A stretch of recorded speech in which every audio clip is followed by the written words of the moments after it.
No vídeo de hoje, a história da grande avivalista Maria Auxiliador. Seja bem-vindo ao Diário Pentecostal Historiando, análise histórica e crítica sobre o movimento pentecostal brasileiro. Se inscreva no canal e siga nossas redes sociais. O povo que não conhece a sua história está condenado a repeti-la. Maria nasceu em 1844 em uma fazenda de Lisbon, Ohio. Ela nasceu de novo no início do terceiro grande avivamento aos 13 anos de idade. Se tornou a avó do movimento pentecostal que se espalharia por todo o mundo. Maria logo sentiu o chamado de Deus e dedicou sua vida ao Senhor. E ser uma mulher solteira no ministério estava fora de questão. Ela decidiu que deveria se casar com um missionário a fim de cumprir o seu chamado. Planejou continuar seus estudos e depois entrar na faculdade a fim de se preparar. Contudo, a tragédia chegou à sua família. Seu pai morreu enquanto trabalhava nos campos da fazenda da família, e sua esperança de educação formal estava frustrada, de forma que decidiu levar o que considerava uma vida cristã normal. Durante a Guerra Civil, Maria conheceu P.H. Auxiliador. Ela viveu um breve e intenso namoro com um ex-soldado e logo se casaram. Dedicaram-se à fazenda, pois P.H. era alheio ao ministério. Maria tornou-se mãe de 6 filhos. Assim, ela tentou levar uma vida familiar normal enquanto sentia que o Senhor continuava a chamá-la. Maria, absorvida totalmente com o papel de esposa e mãe, não pôde responder a este chamado. 5 de seus filhos adoeceram e morreram, restando apenas uma filha. Maria teve uma grande visão. Anjos vieram ao seu quarto e a levaram para o oeste, sobre planícies, lagos, florestas e rios, onde ela viu um vasto campo de trigo. À medida que a visão se descortinava, ela começava a pregar e via grãos que caíam em feixes. Então, enquanto pregava, Jesus lhe dizia: assim como os grãos caíram, pessoas cairão durante a tua pregação. Maria lançou seu ministério primeiramente em sua comunidade. Assim que Maria enfrentou sua primeira plateia, composta em sua maior parte de parentes, abriu a boca e a plateia começou a chorar e a cair no chão. Alguns se levantavam e corriam chorando. Depois deste evento, Maria foi muito procurada em sua comunidade. Muitas igrejas lhe convidaram para reavivar suas congregações. Expandiu rapidamente seu ministério para o oeste e tomou parte em 9 avivamentos. Pregou 200 sermões e inaugurou 2 igrejas com mais de 100 pessoas assistindo à escola dominical. Deus honrou Maria e recuperou seus anos perdidos em pouco tempo. Em certa ocasião, foi realizada uma reunião em uma cidade chamada Devil's Den, Caverna de Demônios. Nenhum ministro obtivera sucesso ali, de forma que as pessoas vieram para zombar dela. Compareceram com a expectativa de ver a mulher evangelista fugindo da cidade despedaçada e derrotada. Mas eles teriam a maior surpresa de suas vidas. A irmã Maria podia até ser uma mulher, mas não era do tipo que se dobraria facilmente. Ela conhecia a tática para batalhas espirituais e a oração fervorosa que abria o céu. Ela pregou e cantou por 3 dias. Ninguém se moveu. Finalmente, no 4º dia, ela exerceu sua autoridade espiritual através da intercessão e colocou abaixo o principado demoníaco que governava Devil's Den. Ela orou para que Deus mostrasse o seu poder e quebrasse a rigidez formal do povo. Naquela noite, durante o culto, pessoas choraram e se entregaram a Deus. Foi a maior manifestação da presença de Deus que a cidade já havia testemunhado. A Irmã Maria foi uma pioneira nas manifestações pentecostais tão comuns nos movimentos atuais. Somente após sua pregação ao oeste de Ohio, em uma igreja que havia perdido o poder de Deus, é que a visão que tivera do feixe de trigo se tornou clara. Foi nesta igreja onde as pessoas caíram em transe. Esta foi a manifestação espiritual que marcou grandemente seu ministério, mas que lhe trouxe uma perseguição ferrenha. Até aquele momento, este tipo de manifestação não era conhecida da forma como acontece hoje em dia. Os transes se tornaram o assunto do momento. Centenas afluíam para provar deste derramamento do Espírito, enquanto outros vinham observar ou ridicularizar. Em determinado encontro, 15 médicos vieram de diferentes cidades a fim de investigar os transes. Um desses médicos era um líder expert em sua área. A Irmã Maria também narrou a respeito de um grupo de jovens mulheres que vieram assistir à reunião com o intuito de se divertir imitando o transe. Contudo, elas foram imediatamente impedidas pelo poder de Deus e sua zombaria se transformou em altos gritos pela misericórdia divina. Certa vez, um ancião que havia viajado o mundo estava visitando uma região onde Maria estava pastoreando. Ele era um homem religioso, de forma que decidiu assistir a uma das reuniões por curiosidade. À medida que a reunião prosseguia, ele fazia comentários jocosos com os seus amigos a respeito da manifestação do poder.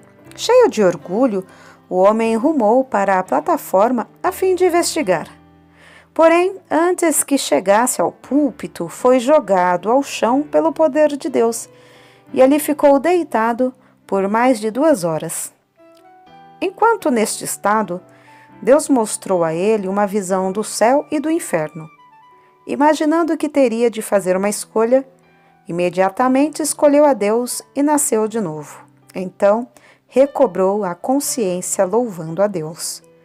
A única coisa que este homem pôde dizer após ter retornado do transe foi que sentia muito ter perdido 60 anos na religiosidade, jamais conhecendo Jesus Cristo pessoalmente.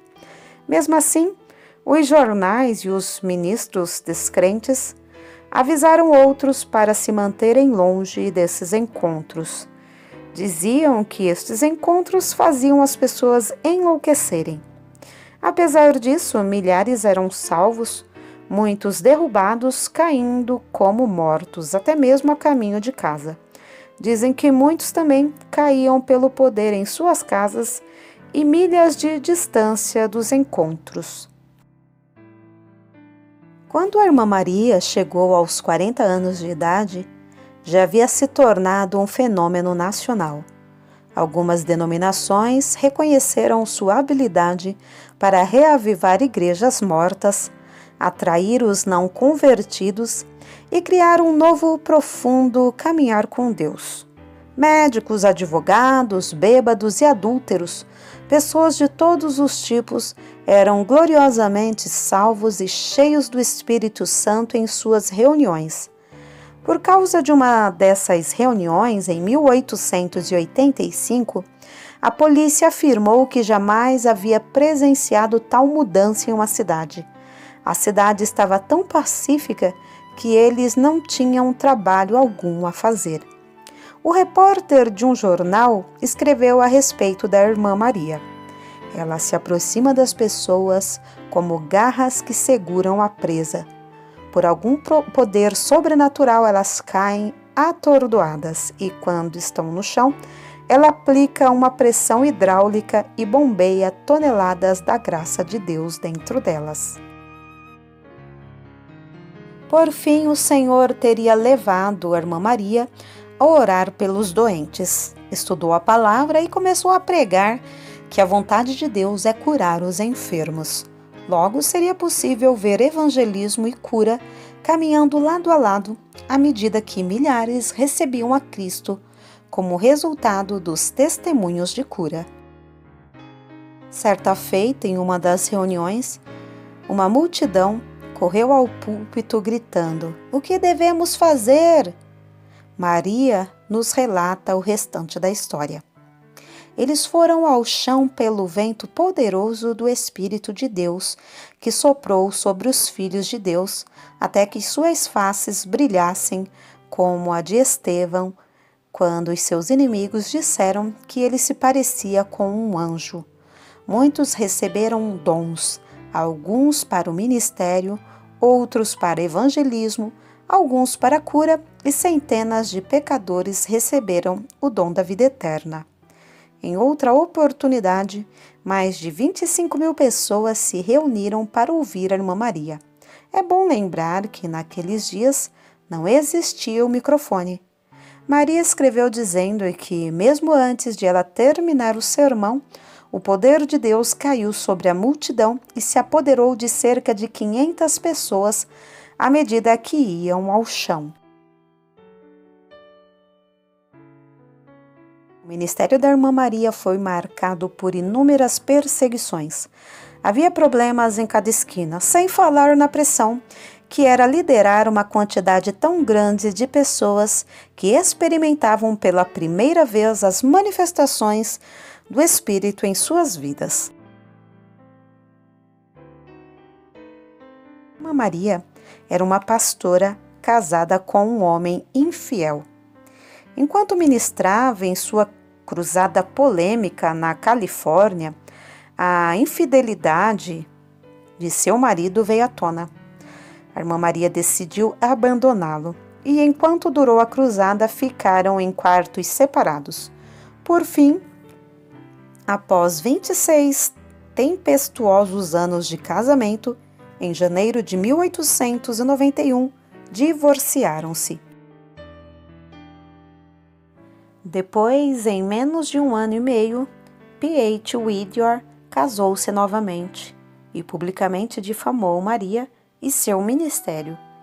Ele morreu não muito depois disso, em 21 de junho de 1892, de febre tifoide. A despeito do relacionamento conturbado com este homem, Maria encontrou tempo para deixar seu ministério e assistir ao funeral. Dizem que ela não somente compareceu ao funeral, como também participou do culto fúnebre. Em 1889, ela chegou a Auckland e comprou uma tenda para 8.000 lugares. Breve, haveria uma multidão de espectadores a fim de ver os transes, ouvir sobre as visões e presenciar outras manifestações do Espírito Santo. Contudo, ela também sofreu uma dura perseguição na costa oeste. Criminosos começaram a atormentar as suas reuniões. Muitas vezes, esses homens escondiam explosivos nos aquecedores a lenha e, milagrosamente, nunca ninguém se feriu. Em certa ocasião, um vendaval rasgou a lona da tenda durante uma reunião. Ameaça de morte eram enviadas a ela semanalmente. Jornais a caluniavam sem trégua e pastores se levantavam contra ela. Gente maldosa trazia pessoas com distúrbios mentais para os seus encontros, sabendo que iriam causar uma grande comoção. Isto aconteceu com tanta frequência que muitas pessoas inocentes pensavam que as reuniões de Maria haviam deixado aquelas pessoas dementes. E por causa da má interpretação de sua teologia, os cidadãos chamavam diariamente as autoridades a fim de que acabassem com as reuniões. Todavia, Maria se recusou a deixar Auckland até que sentisse que Deus havia terminado a sua obra ali. Quando tudo indicava que as gangues estavam conseguindo seu intento, O Departamento de Polícia de Auckland destacou seguranças a fim de proteger as reuniões. Contudo, esta situação piorou porque os seguranças eram inexperientes, tanto em caráter quanto por não usarem de bom senso. Então veio uma dura profecia através de Maria. Ela anunciou que um desastre ocorreria na costa e a destruiria. Após ter anunciado isto, os jornais a aterrorizaram, tratando-a como uma criminosa. Eles fizeram citações errôneas e falsificaram a profecia de tal forma que não era possível conhecer o verdadeiro teor do que fora predito por ela. Depois, como era de se esperar, outros homens e mulheres, simulando serem guiados pelo Espírito, aproveitaram-se da situação. Enganados pelo inimigo, profetizavam mais destruição e tristeza para a costa oeste, causando uma grande controvérsia. A Irmã Maria tinha muitos ministros proeminentes a seu favor e muitos outros contra ela. Um deste último grupo era John Alexander Dowie. Enquanto ela permaneceu na costa oeste, ele se juntou aos que criticavam Maria e publicamente denegria o que chamara de evangelismo de transes, dizendo que o movimento não passava de um grande engano. Não havia outro ministério a não ser o de Maria que se comparasse ao de Dowie, em termos de curas e popularidade, de modo que ele frequentemente se referia a ela quando falava em abusos. Somente uma vez a Irmã Maria se defendeu de Dowie publicamente. A Irmã Maria viveu 17 anos a mais do que John Alexander Dowie. Pode-se dizer que a Irmã Maria cometeu alguns erros em sua cruzada em Auckland, mas não é de se espantar tamanha quantidade de ataques planejados contra ela. Contudo, devemos lembrar que em 1906, São Francisco sofreu o terremoto mais devastador da história da América. A profecia da Irmã Éter, em 1890, então se confirmaria. Maria também fez bons amigos enquanto esteve em Auckland, sendo um deles Carrie J. Montgomery. Montgomery viera da costa leste a fim de conduzir reuniões na Califórnia. As duas se encontraram e desenvolveram uma longa amizade. Carrie e seu marido, George, foram peças fundamentais no desenvolvimento do movimento pentecostal e fundaram a Casa de Paz em Auckland, onde o casal apoiou bastante a Irmã Maria durante todo o seu ministério. 10 anos depois do divórcio, Maria encontrou um homem em Hot Springs, Arkansas, de nome Samuel Wetter. Se casaram em 1902. 3 anos após o casamento com Samuel Wetter, Maria desapareceu do ministério público e permaneceu em silêncio por 7 anos seguintes. Não se sabe a razão para esse longo silêncio. Contudo, quando ela ressurgiu 7 anos depois, era tão poderosa quanto antes. Samuel Wetter amou e cuidou fielmente de Maria. Ele organizava todas as reuniões e cuidou de todos os escritos dela, assim como da distribuição dos livros. A Irmã Maria Wetter produziu diversos livros. Alguns de seus livros foram reimpressos várias vezes e alguns foram traduzidos para outras línguas. Embora tenhamos uma grande quantidade de livros de temática cristã em nossos dias, os livros da Irmã Wetter são bastante raros. Maria foi a única evangelista do movimento de santidade que abraçou a experiência pentecostal do falar em línguas. Certo homem veio à reunião determinado a acabar com o culto. Aproximou-se cerca de 3 metros do púlpito e despejou uma série de vulgaridades e impropérios. Então, de repente, sua língua recusou-se a obedecê-lo, como se uma força estranha prendesse suas cordas vocais. Totalmente protegida pelo Espírito de Deus, Maria parecia ignorar a presença daquele homem. Indagado depois por dois dos principais jornais da região sobre o acontecido, o homem assustado respondeu: "Descubram vocês mesmos." Maria foi presa 4 vezes durante o seu ministério, porém 3 dessas intimações nunca levaram à corte. O único lugar onde ela foi presa e levada à corte foi em New England. Seu julgamento em Framingham, Massachusetts, foi baseado na acusação de que ela teria praticado medicina ilegal e hipnotizado pessoas, fazendo-as cair em transe. Foi um grande acontecimento para a causa de Cristo, pois muitas pessoas testificaram a seu favor, relatando testemunhos pessoais que pareciam-se com as histórias contidas no livro de Atos. O grande escritor e fundador da escola bíblica, Bethel Kenyon, estava entre essas pessoas que testemunharam a favor de Maria. Kenyon, mais tarde, levaria avante um grande ministério de cura. A maioria dos líderes integrantes do avivamento da Rua Azusa havia se dispersado. Diante disso, Maria aceitou o convite de ir até Los Angeles. Como se pode imaginar, milhares afluíram à área de Los Angeles aos encontros ao ar livre. As reuniões aconteciam durante o dia e por boa parte da noite, atraindo milhares de pessoas de todas as partes da América do Norte. Tendas eram montadas e pessoas dormiam no chão. Na verdade, havia tantas tendas que foram formadas ruas entre elas, com os nomes como Avenida do Louvor, Alameda Aleluia, Avenida da Glória. Dessa forma, tornava-se mais fácil a localização de determinada tenda.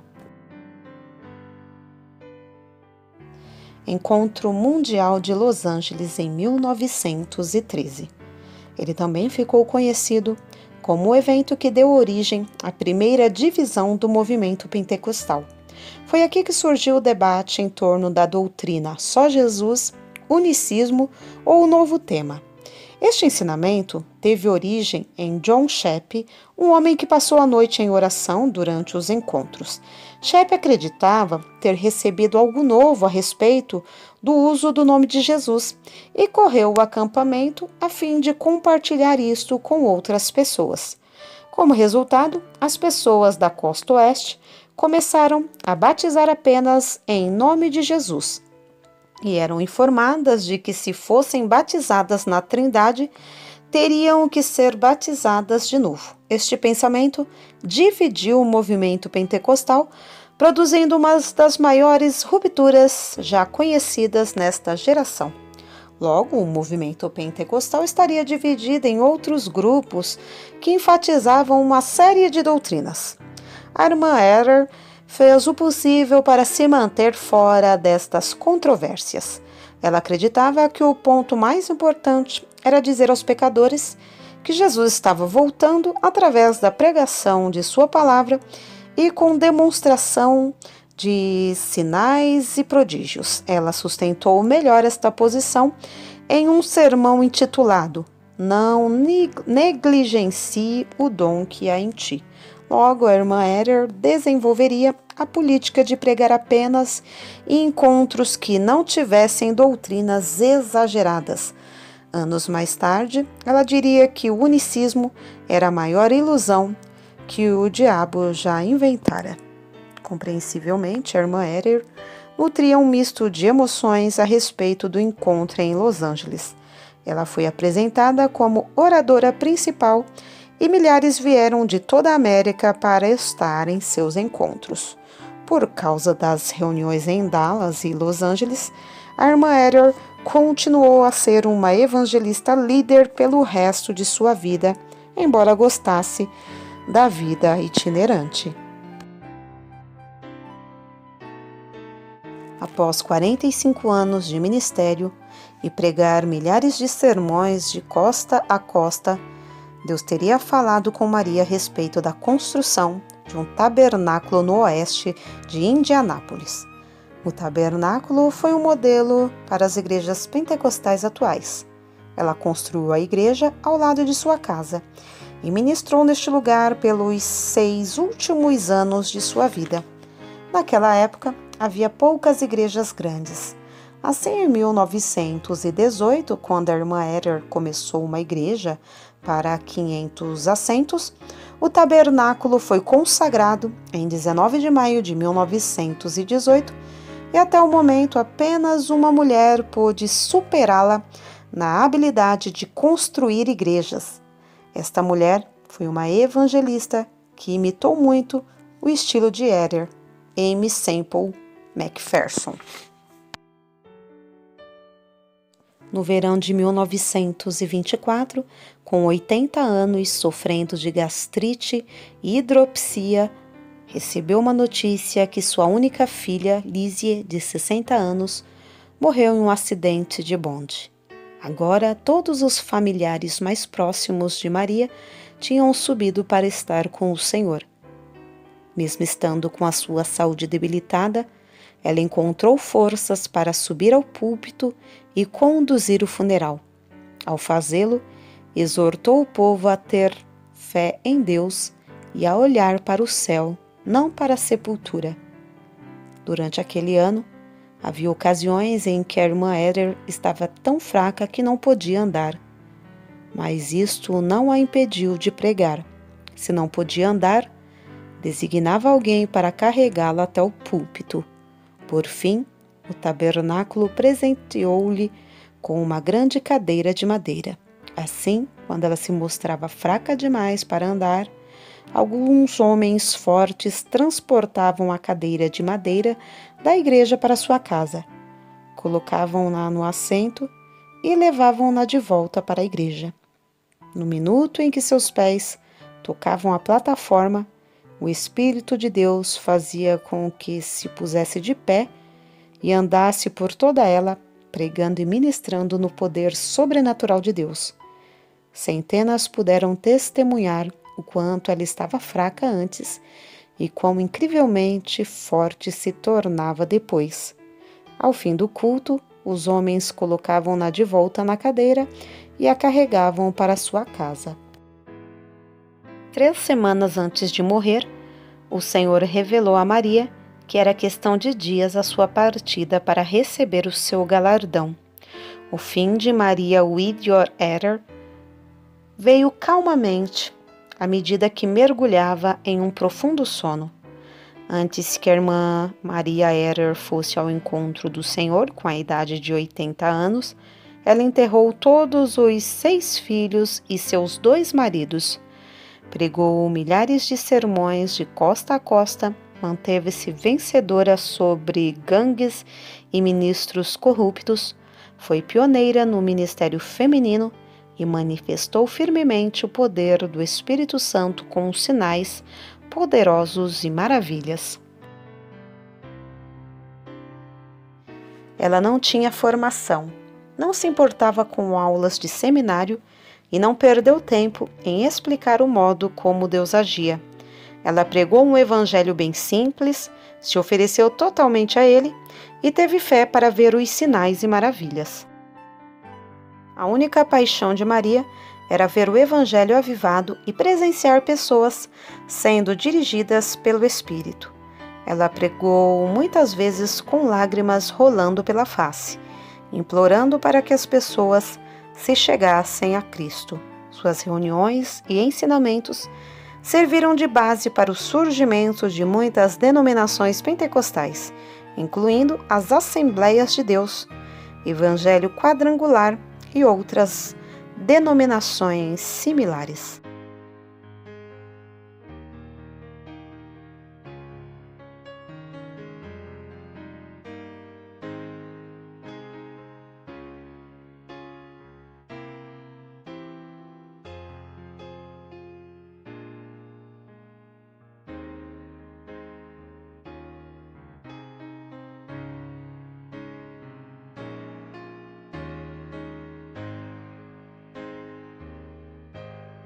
Porque nada podemos contra a verdade, senão pela verdade. Segunda carta aos Coríntios 13:8. Se você gostou do conteúdo deste vídeo, se inscreva no canal, deixe o seu joinha, compartilhe e ative o sininho para receber do YouTube as notificações dos novos vídeos.